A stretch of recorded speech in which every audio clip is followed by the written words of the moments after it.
explain to you.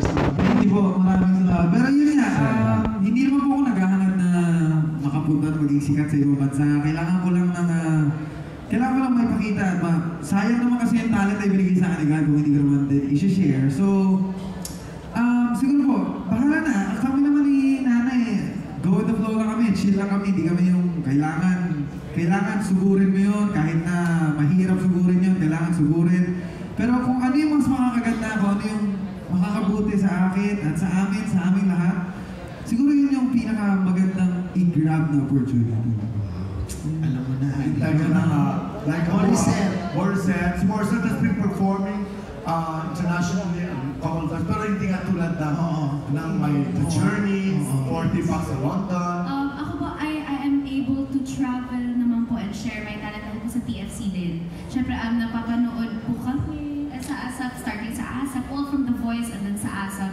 And then through TFC, we are able to go around the world. I am happy dahil they trust mga baguhan to also share what we have with the rest of the Filipinos.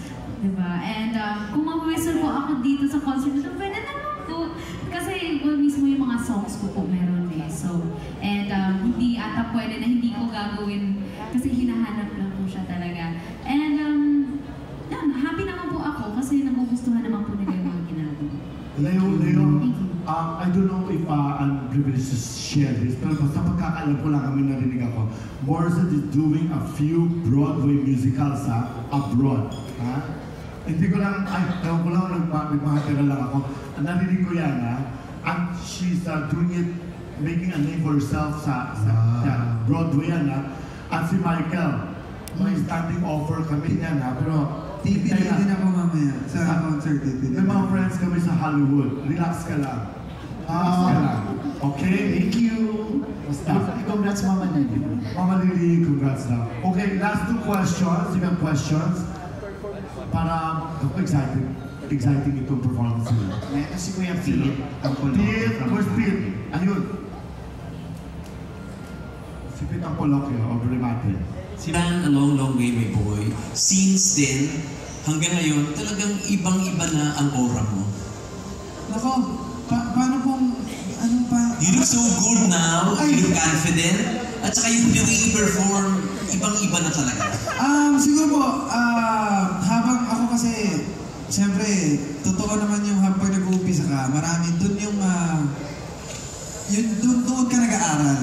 Kung ano yung mga pwede mong i-enhance, ano yung mga pwede tatanggalin mo, along the way yung journey, papunta dun sa, kung saan ka magpupunta, kung hindi ko po sinabing, tataas ako, bababa ako. Basta kung nasaan ako ngayon, kailangan pag-aralan mo kung ano yung, una po kasi sa lahat, siyempre una, nung nag-uumpisa ako, madalas ako nakaganyan. So, tinanggal ko yun.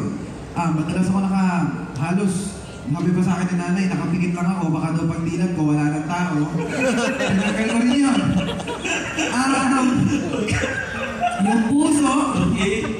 Yung puso ko, dati wala ako noon, pero konti-konti lang. Ayun, kailangan kasi mahalin mo yung ginagawa mo para maging maganda. Eh, hindi ko alam yung tukol sa aura-aura. Siguro, You have the aura of a star. Salamat po. Hindi ko na, ewan ko, minsan nagmumol pa ako ng nakababa. Hindi ko feel talaga yun. So, kahit na casual ka, you have the aura of a star. Ako, marami. Siguro po dahil nag-X Factor ako. Ayun. Actually, hindi ko kailangan maramdaman. Basta, bahala na po kayo kung ano nakikita nyo sa akin. Basta ako naman, kung ano ako, eto ako, hindi nyo naman ako nakikita siguro po na ando na. Kung nasaan man yung mga ulo ng iba, pero ako, kung nasaan ako ngayon, masaya ako. And yun, kailangan palaging niya ang paa sa lupa. Yun lang. Okay, thank you very much. Si Morissette naman, dati parang they call you as Sarah Hieronymus clone. But now, you are a star sa sarili mo on your own. How do you feel about this? I'm happy po kasi people are starting to accept me na din po sa industry. And you look a lot better than before. Like, I think you po. Ang taba-taba mo noon. You are so beautiful. Kasi, I'm happy kasi, ang slim-slim mo na ha? How do you do that? Paano ka nag-slim? Discipline. Diet, it's discipline, sir. Kasi, well, hindi ko naman sinasabi kung pumiyat talaga ako. Payat ka na talaga. Inconsistent. Ang laki-laki ng pinayat mo. Thank you po. Discipline kasi, I know what I'm getting into. Parang I understand na ito po yung kailangan ng... You're so articulate na rin, ha? Oo. Okay? Okay? It's part of the job. Yun, tinanggap ko yun. So parang, pinasok ko to, gagawin ko to. Kasi gusto kong pagbutihin eh. Gusto kong, it's not also for myself, it's also for the people who I'm doing it for.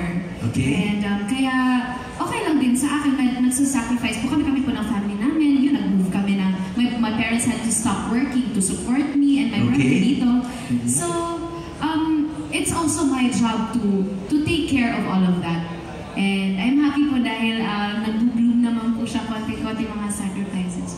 Very cool. Thank you very much. Thank you. Thank you, Pete. Totoo yan.